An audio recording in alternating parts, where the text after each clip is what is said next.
Hello friends, my name is Akanksha Singh and I secured AIR 2 in NEET UG 2020. I have got 720 out of 720.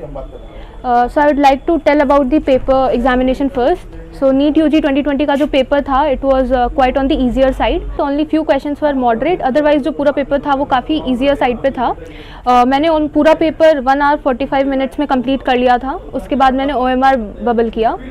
मैं अगर strategy wise बात करूँ individual I will tell you about each and every topic और हर topic में मैंने कैसे cover किया था. That is what we will discuss today. तो सबसे पहले I will talk about physics.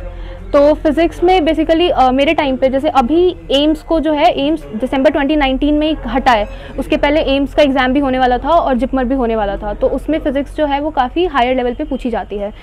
इसलिए मैं कभी भी फिज़िक्स मतलब स्टार्ट करती थी तो I started it with reading with my module. सबसे पहले मैं मॉड्यूल पूरा कवर करती थी, उसके सारे क्वेश्चंस करती थी. और हमारे कोचिंग में मतलब हमें gateway to AIIMS, AIIMS explorer और लास्ट लीप ऐसे करके पैकेजेस दिए थे जिसमें कई सारे मतलब क्वेश्चंस होते थे. तो अराउंड एक चैप्टर कंप्लीट करने के बाद मैं उसके 300 to 400 क्वेश्चंस अटेम्प्ट करती थी और इस तरह से मैं पहले मतलब अपनी मॉड्यूल कंप्लीट करती थी. उसके बाद से मैं एनसीईआरटी पे जाती थी. एनसीईआरटी को पूरा थॉरोली मैं रीड करती थी, उसके इंटरनल जितने क्वेश्चंस हैं सारे कवर करती थी और फिर जितने एडिशनल एक्सरसाइज है पीछे वो करती थी. उसके बाद से मोस्टली मैं एचसीवी रीड करती थी एक टॉपिक के लिए. जितने भी मतलब मैकेनिक्स में अगर बात करूँ तो मैकेनिक्स में मैंने एचसीवी की पूरी थ्योरी करी है और जितने एक्सरसाइज होते हैं वो किया है. और इलेक्ट्रोमैग्नेटिज्म जो पार्ट आता है 12th में उसमें भी मैंने एचसीवी पूरी कवर करी है. और थर्मोडायनामिक्स का मैंने एचसीवी से थ्योरी पार्ट पढ़ा है बट उसका जो एक्सरसाइज है वो मैंने नहीं किया है उसे. उसके बाद से एचसीवी के बाद मतलब मैंने एरोडोव भी सॉल्व करी है. एरोडोव से मैंने मैकेनिक्स और इलेक्ट्रोमैग्नेटिज्म पूरा कंप्लीट किया है. और फिर मैंने अनुराग मिश्रा की वॉल्यूम 1 और वॉल्यूम 2 करी है. ये मैं पूरा फिजिक्स में ओवरऑल मैं चीज़ें करती थी. अभी अगर मैं सिर्फ नीट की बात करूँ स्पेसिफिकली तो एरोडोव और अनुराग मिश्रा करने की कोई ज़रूरत नहीं है, वो एम्स के लिए मैंने किया था. बट अभी आपको नीट पे फोकस करना है और नीट पे फोकस करने के लिए आपको एनसीईआरटी पे एकदम फोकस्ड रहना है, उसी को करना है. और एनसीईआरटी के अलावा आप मतलब प्रीवियस ईयर के पेपर्स अटेम्प्ट करो. नीट के जितने प्रीवियस ईयर के 20 ईयर्स के पेपर हैं वो आप सारे अटेम्प्ट करो और उससे रिलेटेड जितने भी बाहर के क्वेश्चंस हो सकते हैं वो आप फिजिक्स में करो. I think that will be enough. मैंने अपने टाइम पे जेई मेंस के भी प्रीवियस ईयर के मॉक पेपर्स अटेम्प्ट किए थे और जेई एडवांस के भी मैं मॉक पेपर्स जो हमारे कोचिंग में होती थी वो करते थी नीट के अलावा. Now will come to chemistry. Chemistry में 3 पार्ट्स होते हैं mainly: inorganic, organic and physical chemistry. Inorganic में इट्स ऑलमोस्ट लाइक बायोलॉजी. तो इनऑर्गेनिक में आप एनसीईआरटी पे स्टक कर सकते हो क्योंकि नीट में एनसीईआरटी से बाहर इनऑर्गेनिक बिल्कुल भी नहीं पूछी जाती है. तो आप एनसीईआरटी पे फोकस्ड रहो इनऑर्गेनिक में. एनसीईआरटी में मतलब मैं क्या करती थी कि जैसे पी ब्लॉक था 12th में, वो एनसीईआरटी में अप्रॉक्सीमेटली 40 पेजेस में है तो उसको मैं शॉर्ट नोट्स में बना लेती थी जैसे 3-4 पेजेस में, और उसके बाद तो अपने रूम के वॉल पे चिपका लेती थी या फिर मैं उसको बार बार रिवाइज करती थी. तो उससे रिवीजन की फ्रीक्वेंसी काफ़ी ज़्यादा बढ़ जाती थी. तो उसके लिए आप इनऑर्गेनिक के लिए आप शॉर्ट नोट्स बनाओ तो वो ज़्यादा आपको हेल्प करेगा. दूसरा आप माइंड मैप्स बना सकते हो और अपने रूम में अपने वॉल पे पेस्ट कर सकते हो कहीं पे ताकि आप डेली उसको देखो. तो इनऑर्गेनिक में मेरा यही स्ट्रैटेजी रहेगा कि आप मतलब बार बार रिवीजन करो. फ्रीक्वेंट रिवीजन बहुत इंपॉर्टेंट है, उससे आपकी स्पीड भी काफ़ी बढ़ेगी. और बाकी इंडिविजुअल टॉपिक्स में बात करूँ जैसे एस ब्लॉक है, पी ब्लॉक है, डी एंड एफ ब्लॉक है. जो ब्लॉक केमिस्ट्री है उसको आप जितना ज़्यादा मतलब एक ब्लॉक जैसे हमारे टीचर से पढ़ाते थे तो एक ब्लॉक में पहले उसकी जनरल प्रॉपर्टीज़ बता देते थे, उसके बाद इंडिविजुअल हम पीरियड्स पे जाते थे और इंडिविजुअल ग्रुप्स पे पढ़ते थे. तो उस तरह से भी आप स्ट्रैटेजाइज कर सकते हो इनऑर्गेनिक के लिए. उसके बाद से अगर फिजिकल केमिस्ट्री की बात करें तो physical is almost like physics. तो उसमें क्वेश्चन प्रैक्टिस ही सबसे ज़्यादा इंपॉर्टेंट हो जाती है. तो उसमें सबसे पहले तो आप क्या करो कि पूरा मतलब जो भी एनसीईआरटी में थ्योरी दिया हुआ है वो कवर कर लो. उसके बाद से जो भी आपके मॉड्यूल हैं जो भी आप रेफर करते हो वो पूरा कंप्लीट करो.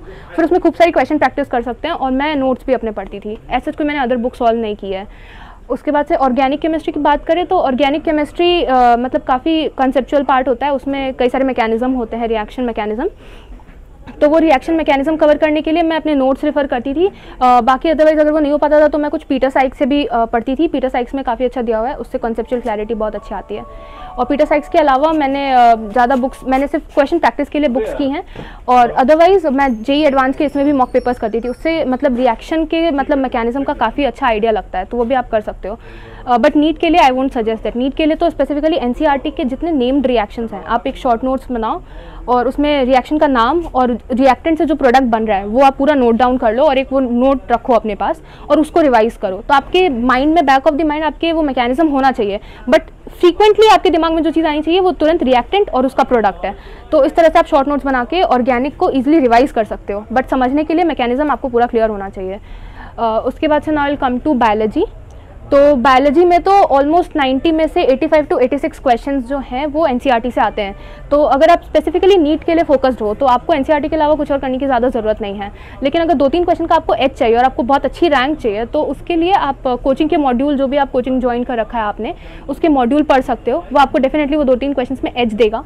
दूसरा, एनसीईआरटी में मैंने अपनी फ्रेंड से ये चीज़ सीखी थी। वो क्या करती थी, जो एनसीईआरटी में साइड में काफ़ी स्पेस होता है बायोलॉजी के एनसीईआरटी में, तो आपने कहीं से एक्स्ट्रा कोई टॉपिक पढ़ा या फिर प्रीवियस ईयर का कोई क्वेश्चन सॉल्व किया और आपको लगता है कि आपको नहीं आता था, तो वो उस स्पेस में लिख देते थे और उससे रिलेटेड कोई और कंटेंट, एक्स्ट्रा कोई कंटेंट है आपने किसी बुक से पढ़ा तो वो भी वहाँ पे लिख देते थे। तो लास्ट में, मतलब लास्ट तक आते आते एनसीईआरटी ऑलमोस्ट जितने किनारे के स्पेस हुआ करते थे मेरे पूरे भर जाते थे।